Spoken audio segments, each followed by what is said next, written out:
Try Airbnb. So, sa perks ng Airbnb, maaalagaan ng mga units nyo dahil kapag long term, hindi nyo nakikita kung ano na nangyayari sa mga units nyo.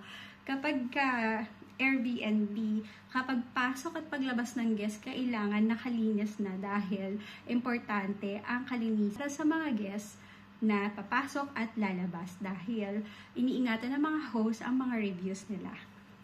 At sa mga staycation business owners na kailangan ng maglilinis ng mga unit nila kapag lalabas ang mga guests.